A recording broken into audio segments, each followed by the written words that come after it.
윤석열 대통령이 묻지마 범죄 근본 대책 마련해라라고 한덕수 총리에게 지시를 했습니다. 한덕수 총리가 또 어려운 숙제를 네, 지금 맞아요. 어려운 숙제를 받아서 어려운 숙제를 준다고. 반인륜적 범죄에 네. 대한 처벌은 좀 이렇게 모질 정도로 강화하는 게 맞다는 거는 동의하고요. 치안은 이 눈앞에 어디든 보여야 돼요.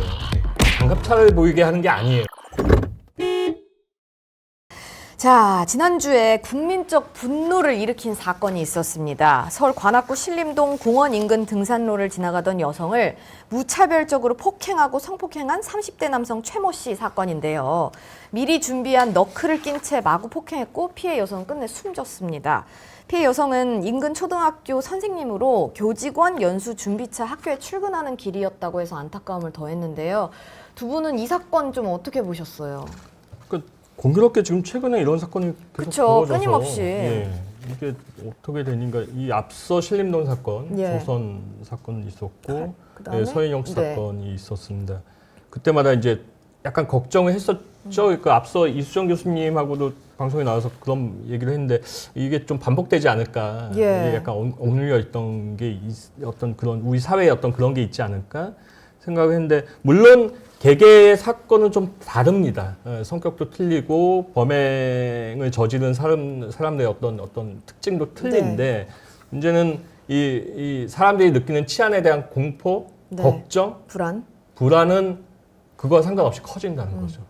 이 다음엔 또 어디가 괜찮을 것이, 안전할 것이, 어디서 벌어질 것인가. 실제로 그 뭐 큰 어떤 뭐 인명피해로 이어지진 않았지만 지하철이나 뭐 이런 데서 그쵸. 지금 계속 네, 뭐 동시다발적으로. 비슷한 사건이 예. 벌어져서 이런 부분 차원에서는 좀 계속 걱정이 되는 거고, 그래서 이번 사건이 났을 때 이런 또 이게 이어지는 어떤 연결고리가 되지 않을까? 특히 사건을 보면 저는 앞서 거보다 더 충격적이더라고요. 네, 맞아요. 보니까. 이건 약간 결이 다르잖아요. 예, 그러니까 이분이 아니고 이 사람. 이 피의자가 피해자, 예. 아마 오늘 내일쯤 아마 신원 공개가 될 것 같은데, 피의자가 아직 정신병력은 나오지 않았습니다. 조사는 한다고 하더라고요. 정신병력이 나오지 않았고, 지금 나오는 거 봐서는 그냥 우리가 흔히 말하는 약간 그 은두형 외톨이의 약간 전형적인 모습. 우리가 사실 은두형 외톨이가 우리 사회에 좀 많지 않을까 이렇게 걱정하고 있는데, 그런 사람들 중에 한 명이 지금 이렇게 나온 게 아닌가, 그런 차원에서 좀 걱정이 좀 네. 되더라고요. 사실 이거 앞서서 사건 소개할 때 피의자가 양손에 너클을 착용했다라고 전해졌는데, 이 너클이 호신용으로 판매를 하고 있잖아요. 근데 이게 사실 가까운 거리에서만 쓸 수가 있는 거고, 호신용 방어용이라기보다는 공격용 무기로 평가를 많이 받고 있는데, 지금 이렇게 보시면은 칼이 달린 것도 있어요. 이런 무시무시합니다, 것을, 진짜. 네, 이번 사건을 계기로 이런 거에 대한 관련 규제가 필요하다는 지적이 나오고 있고, 경찰도 너클 휴대를 처벌하는 방법으로 법률 검토에 착수했다고 하는데, 이런 판매에 대해서는 좀 어떻게 보시나요? 저는 이 호신용품 판매를 막을 수 있냐는 좀 네, 부정적이긴 한데, 이 너클 네, 뭐냐에 따라서, 형태가 뭐냐에 따라서 좀 세밀하게 구분할 필요는 예. 있을 것 같아요. 그러니까 왜 우리가 호신용품이라고 하면 삼단봉? 뭐 삼단봉 같은 네, 걸 보면 뭐 후추스프레이. 네. 그러니까 상대방하고 거리가 떨어져 있는 상태에서 보호. 저 사람이 뭐 이렇게 막 공격해올 때 내가 그걸 막든 아니면 쳐내든 하는 거. 일단 내 몸을 보호하는 게 먼저고, 네, 그 다음에 뭐 상대를 뭐 때리든 뭘 하든, 그래서 뭐 제압을 하든 뭐 이런 거잖아요. 예, 근데 이 너클이라는 게 네. 이건 붙어서 우격다짐했을 때 제가 때리는 것보다 내가 때리는 게 더 세게 세게. 때리게 하기 위해서 끼는, 예. 그러다 보니까 뭐 영화 같은데 뭐 실제로 제가 조폭은 만나보지 못했습니다만 뭐 영화 같은데 보면 조폭들이 이제 맞아요. 이렇게 패싸움 할 때 막 끼고 나오는 뭐 이런 물건으로 좀 묘사가 많이 됐잖아요. 실제로 외국에서는 요것은 흉기다라고 구분하는 나라도 있다고 하고, 그러니까 이게 뭐냐에 따라서 좀 달라져야 될 필요는 있을 것 네. 같아요. 이거를 뭐 어디가 됐든 그 책임 있는 당국이 좀 이렇게 세분화할 필요는 있지 않을까? 네. 생각이 좀 듭니다. 사실 아직 신상 공개는 이루어지지 않았는데, 성이 최 씨고 30세고 무직이고 금천구에서 부모와 함께 거주하고 있다, 이 정도만 알려졌어요.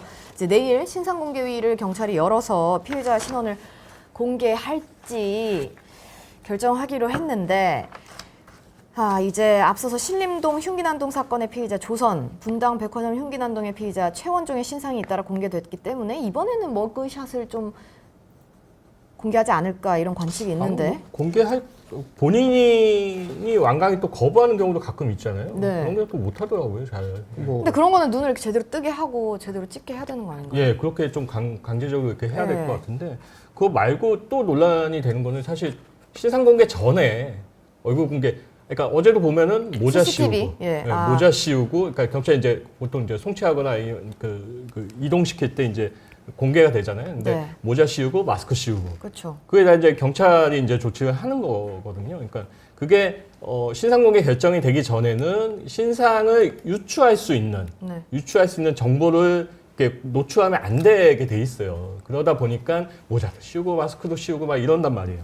근데 그거 자체도 이 사람은 거의 현행범이고 거의 뭐 특정이 됐고 뭐 자기 자백했고 확정이 되게 너무나 잔혹한 어떤 네. 사건의 피의자고 그런데 그렇게 꽁꽁 숨겨야 되냐 이 얘기까지 지금 온라인에서 나오고 그쵸. 있단 말이에요. 보니까 그냥 그보다 약한 덜한 사건의 경우에는 그렇게 또 가리지 않아요. 네. 그걸 알아서 저희가 그러니까 언론이 모자이크를 하죠 사실. 네. 근데 지금은 가리고 모자이크하고 다 이런단 말이에요. 그쵸. 그러니까 그 부분에 대해서도 여론은 그렇게 이제 호의적이지 않은 것 같습니다. 네. 원주 기자님 어떻게 보세요? 뭐 워낙에 강력 흉악범의 현행범 체포였잖아요. 예, 이 사람이. 그러니까 이 피의자에 대한 신상 공개 여기 한정해서 말하라면 이제 저는 하는 게 맞다라고 생각해요. 그 현행범은 거의 뭐 확신범이잖아요. 그렇죠. 그런데 예. 증거도 다 있고. 다만 조금 이제 조심스럽게 보면 이제 신상 공개 전체를 이렇게 확 이렇게 피할 수 있는 거냐. 그러니까 왜 그런 얘기 그 법조에 있는 사람들도 많이 하고 실제로 좀 그런 거. 그러니까 진짜 범인 한 명 잡는 것보다 억울한 피해자 10명 안 만드는 게 더 중요하다는 얘기 많이 하잖아요. 예. 그리고 우리나라 그 뭐 경찰부터 뭐 사법까지 쫙 이렇게 나는 역사를 보면 억울한 피해자가 만들어지기도 했고 억울한 피해자가 생기기도 했고 이런 적도 많다 보니까 아무래도 뭐 이런 강력 흉악범 그리고 저는 그래서 그 기준이 좀 섰으면 네. 좋겠고 그 피의자가 자기가 자백을 했든 아니면 정말 이제 빼박 증거. 이제 어떻게든 이렇게 피해가기 어려운 혐의가 입증이 됐든 하던 순간을 이제 기점으로 예. 적극적으로 검토하는 게 필요하겠으나 그 전까지는 조금 그래도 조금 조심하는 게 필요하지 않나 네. 어느 정도는 요 생각은 조금 듭니다. 네. 그리고 이 이슈와 관련해서 서현역 사건 최원종 네. 신상을 신상공개위가 공개하기 전에 이제 모 언론에서 먼저 깠잖아요. 국민들의 네. 알 권리를 본다 하면서 JTBC가 했는데 그거에 대해서도 굉장히 많은 의견이 있었는데 선배들은 좀 어떻게 보시나요? 저는 그건 좀 경솔했다고 보거든요. 그러니까 아까 그러니까 이현주 기자 얘기한 게 예. 일종의 그런 거를 그쵸. 조심을 해야 된다는 거죠. 네. 이게 사실 피의자 얼굴을 언론에 공개한 게 이번이 처음은 처음도 아니에요. 아니고 조주빈 때도 SBS도 그랬어요. 그랬습니다. 예. 예, 조주빈 때도 그랬고 아주 옛날로 돌아가 보면 상당히 많이 있습니다. 예, 뭐 강원순 같은 연쇄살인범 때도 그랬고 그때는 신상공개 제도가 없었어요. 예. 10년 전, 뭐 10여 년 전만 해도 그러다 보니까 이제 그런 언론이 먼저 이렇게 막 경쟁적으로 그거를 보도하고 사실 물론 무죄 추정의 원칙도 있군 해서 그 중간의 경계선상에서 되게 조심스럽긴 합니다. 예, 하기 때문에 그 부분 어떤 기준을 마련해야 되는데 마련이 안 돼 있던 상황에서 막 언론이 경쟁적으로 막 그거를 먼저 공개하고 그거에 대해서는 저는 분명히 비판받아야 될 것 같고 네. 왜 그런 일이 벌어지냐 지금 그렇다면 신상공개 제도가 좀 문제가 있는 거 그쵸, 아니냐 그쵸. 어떤 시기적인 문제 네. 기준의 문제 신상공개 결정 전에 어떤 조치들 경찰의 좀 과잉스러운 조치들 그런 부분에 대해서 국민 정서가 좀 분리가 돼 있는 거 아닌가 멀리 거리가 있다면 그 부분을 좁히기 위해서 아까 이현주 기자 얘기한 그런 부분의 어떤 기준 개선이 좀 필요하다고 봅니다. 네. 그러니까 뭐 기준이라는 게 만들어 놓는다고 그게 딱딱 맞춰서 적용하기 쉽지 않겠죠. 그쵸. 당연히 예, 이제 뭐 케이스별로 현실적으로 너무 적용하다 다르니까. 보면 이거 어떻게 해야 돼라는 생각이 들 수 있겠지만 그래도 기준 만드는 게 필요하다는 좀 생각이 좀 드는. 아까 저희 얘기했던 그 너클 얘기에서 이 너클은 뭐 그 뭔가 관리 대상에 들어가 있지 않으니까 그냥 구입 쉽게 할 수 있는데 칼 같은 경우에 네. 그 도검류 관리법 이런 거 보면 이제 15cm 넘어가면 이거는 관리 대상이고 네. 그게 안 넘어가면 그냥 살 수 있는 뭐 이런 기준. 그럼 그 칼 길이 기준은 누가 정했는데 뭔데라는 얘기 또 할 수 있긴 그쵸. 하지만 아무튼 기준이 있으니까 네. 그에 맞게 관리가 되는 거잖아요. 예. 그래서 그런 느낌으로 좀 이렇게 명목적인 그러니까 우리가 이런 생각을 해서 이런 철학을 가지고 이 기준을 세웠다. 그러면 건건이 그걸 적용하기 좀 힘들다 할지라도 그 기준을 왜 세웠는지를 좀 생각하면서 정한다면 네. 조금 더 이제 뭔가 이렇게 이성적으로 판단할 수 있지 않을까라는 생각이 좀 드네요. 네. 네. 어제 그래서 윤석열 대통령이 묻지마 범죄 근본 대책 마련해라라고 한덕수 총리에게 지시를 했습니다. 그런데 사실 이런 문제가 근본적 대책 내놔라라고 하면은 늘 재탕 대책 내놓고 실제로 근본적인 대책을 내놓기가 굉장히 어려운 문제이긴 하잖아요. 두 분은 근본적인 대책으로 뭐가 있을 수 있다고 보시나요? 아니 우리 어제 이제 사전에 회의를 하면서 네. 이제 장하영 기자 그런 대박이. 얘기. 한덕수 총리가 또 어려운 숙제를 네, 지금 맞아요. 어려운 숙제를 대통령이 받아서 어려운 숙제를 준다고. 네, 얼마나 숙제를 언제 낼지. 잼버리 숙제 끝난 지 얼마 안 됐는데 그렇죠. 지금 그것도 아직 안 끝났잖아요. 묻지마 범죄 네. 숙제까지 내놨어. 그 고민입니다. 이게 묻지마 범죄라고 저희가 표현이 하고 조금 뭐 최근에 좀 많이 늘어나고 있지만 사실 이런 원인이 약간 불분명한 범죄가 뭐 어제 오늘에 있던 건 아니고요. 예. 최근에 약간 불거져서 그런 건데 근본적인 대책을 하자면 이게 사실 원인이 무엇인가? 이건 그럼 개개인의 어떤 사람, 뭐 정신병 질환자에 대한 관리도 개선을 해야 될 것이고 그렇지 않은 은둔형 외톨이 같은 청년들에 대한 네. 대책도 해야 될 것이고 네. 그렇다면은 원인은 다 제각각이고 그 제각각에 맞는 대책을 다 세워야 된다는 거죠. 그러니까 근본적인 대책을 세우려면 그야말로 뭐 약간 공자님 말씀 같지만은 교육 문제도 해결을 해야 그렇죠. 되고 예. 무슨 뭐 어떤 사회 시스템을 시스템의 어떤 정화, 복지 문제 어떤 그런 것까지 다 건드려야 된단 말이에요. 그런데 그러기에는 너무 시간이 많이 걸릴 것 같고 그렇죠. 개인적으로는 그걸로 될까 하는 생각도 좀 들고 저희가 어떤 수사나 사법제도의 어떤 범죄에 대한 어떤 처벌 제도에 있어서 네. 지금 뭔가 미온적인 게 있지 않나? 이런 범죄를 예방할 수 있는 우리의 사법제도가 범죄를 예방할 수 있는 어떤 역량이 예. 조금 한계에 있는 거 아닌가? 네. 저는 그런 생각을 좀 해요. 네. 전반적인 어떤 형량이나 이런 부분에 대해서 혐의 적용, 형량 하는 데 있어서 조금은 이젠 좀 시대에 맞춰야 될 것 같다. 비록 그게 근본적으로 다 없애는 대책은 아닐지언정 줄일 수 있진 않을까? 네. 지금의 어떤 저희 술 먹으면 저희 양형해서 네. 심신 감형해주고. 그렇죠. 심신이 이렇게 했다고 해서 좀 네. 감형해주고 그런 부분이 좀 없어져야 되겠죠. 예. 보니까 저는 개인적으로 그렇게 생각합니다. 네. 선배 어떻게 보세요? 저도 일단은 그러니까 확정된 특히나 이런 이 반인륜적 범죄에 네. 대한 처벌은 좀 이렇게 모질 정도로 강화하는 게 맞다는 거는 동의하고요. 네.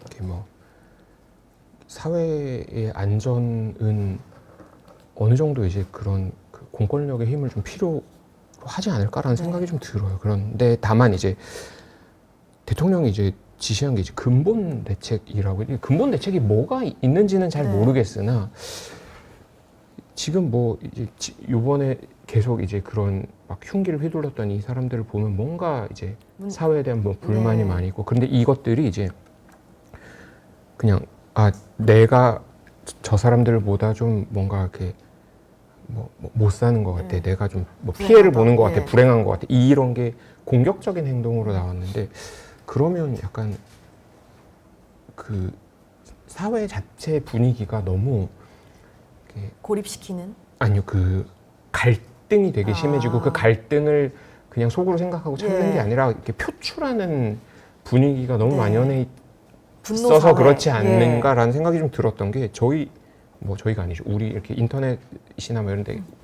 저도 가끔씩 이렇게 쓰다 보니까 뭐 이렇게 할 말은 없는데 네. 예전에는 왜 아주 사소한 거 왜 오이 못 먹는 사람들 네, 있잖아요. 네, 뭐 오이 못 먹는 사람들은 나 오이는 못 먹어 정말 싫어 요 정도로 끝쳤다면 네. 요즘은 오이 극혐. 네. 근데 그 극혐에 요새는 앞에 그 접두 하나가 더 붙습니다. 개극혐? 네, 뭐 그런 것들. 그러다 보니까 이게 그냥 말만 들어도 굉장히 뭔가 이렇게 날카로워진 사회가 됐고 그러면 그 중에 어떤 사람들은 네. 그 날카로움이 그냥 말로 나오는 게 아니고 행동으로 나오기 그쵸. 시작하면 이런 사태들이 계속 벌어질 수 있는 거 아닌가라는 생각이 좀 들어서 이걸 어떻게 풀어야 될지는 사실 저도 잘 모르겠으나 네. 그 지금 이제 나라를 운영하는 분들이 머릿속에 꼭 담아둬야 될 게 이 갈등 지금 되게 많잖아요. 뭐 빈부 갈등도 있고 뭐 젠더 남녀 갈등도 있고 갈등도 뭐 여러 있고. 가지 많은데 예. 이 갈등의 온도를 좀 낮추려는 시도들을 네. 다방면으로 해야 되지 않을까라는 생각은 좀 듭니다. 네. 지금 일단 시스템의 개선은 이현주 기자 말씀하신 게 네. 맞는 것 같아요. 맞는 것 같은데 그건 상당히 시간이 많이 걸릴 네. 것 그렇죠. 같다는 굉장히 거죠. 오래 걸리는 일이고 네. 되게 단순하게 볼 필요도 있어요. 치안은 네. 이 눈앞에 어디든 보여야 돼요. 네. 장갑차를 보이게 하는 게 아니에요. 그쵸, 그쵸. 예. 경찰 사람이 눈앞에 계속 보이면은 쉽게 말하면 제복을 입은 사람이 경찰관이 눈앞에 많이 보이면은 범죄는 줄어드는 게 당연합니다. 예, 그런 부분에 있어서는 지난번에 장갑차를 네. 거리에 배치하고는 저는 그건 정말 좋은 게 아니라고 생각을 네, 하고 네. 그거는 당장 해결할 수 있는 방법이 뭐냐? 지금 동아일보가 어제 보도도 했지만 네. 지금 서울 지역의 하위직 네. 순경을 비롯한 하위직 그 인력이 정원에 비해서 4,000명 이상 모자르다는 거죠. 그만큼 고위직만 많고 그게 왜 그러냐 간단히 말씀드리면 지금 의경제도가 폐지되면서 상당수 하위직은 기동대에 배치가 돼서 집회 시위 관리를 한단 말이에요. 네. 집시가 순찰- 워낙 많잖아요. 또. 그러니까요. 그러니까 순찰할 수 있는 인력이 없어요. 비록 그 동네가 우범지대는 아니어도 우범지대는 더 많아야 되고 네. 그럴 때 경찰이 조금이라도 보이면 범죄는 줄어든다는 거는 이거는 이미 오래전부터 이미 확인이 되는 네. 거예요. 그러니까 뭐 미국에서 뭐 우리나라 뭐, 네. 뭐 민식이법 이런 거 나올 때 뭐 스쿨 좀 얘기 막 나오고 미국에서는 안 지키는 사람이 한 명도 없단 말이에요. 네. 스쿨버스 탁 쓰면 뒤에 다 한 명도 추월하지 예. 않고. 근데 그게 미국 사람들이 시민의식이 좋아서 그러냐 아니거든요. 저거 추월하면 그냥 이렇게 그 두드려 맞는 네, 벌금이 벌금. 엄청나니까 안 지킬 수 없게 만드는 그런 네. 시스템도 좀 만들어질 필요가 있는 것 같아요. 네. 투트랙으로 사회 갈등의 온도를 낮추면서 이제 너무 약한 형벌은 좀 강화하는 그런 방안을 좀 내놔야 한덕수 총리가 내놓겠죠? 숙제를 그렇게 숙제를 그렇게 하셔야 해오시겠죠? 되겠죠. 네. 숙제.